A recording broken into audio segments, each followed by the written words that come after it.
has no chance of standing up to vested interests on behalf of working people. Take Shell. They made record profits this year, £26 billion. How much have they paid under his so-called windfall tax? Mr. Speaker, I was Chancellor who introduced an extra tax on the oil and gas companies. Right, but he talks, Mr. Speaker, he talks about working people. The Right Honourable Member voted against legislation to stop strikes disrupting working people. He voted against legislation to stop extremist protesters disrupting working people.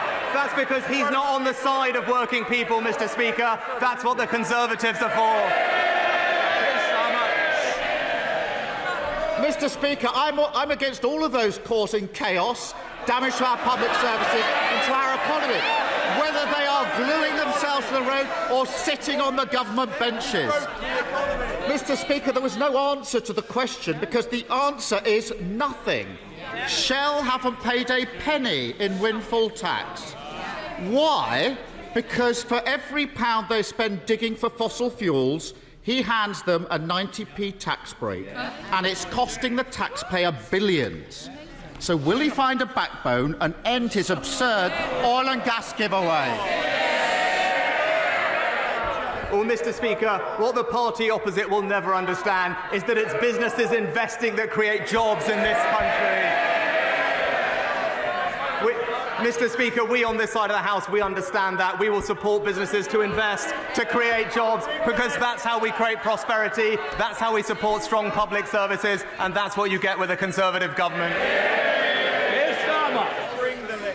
There's only one party that crashed the economy, and they're all sitting there.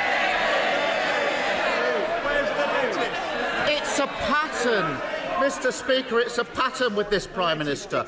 Too weak to sack the security threat sat around the Cabinet table. Too weak to take part in a leadership contest after he lost the first one. Too weak to stand up for working people. He spent weeks flirting with the climate change deniers in his party, then scuttled off to COP at the last minute. In the budget next week, he'll be too weak to end his oil and gas giveaway, scrap the non-dom tax breaks, and end the farce of taxpayers subsidising private schools. That's what Labour would do, a proper plan for working people. Mr. Speaker, if he can't even stand up to a cartoon bully with a pet spider, if he's too scared to face the public in an election, what chance has he got of running the country?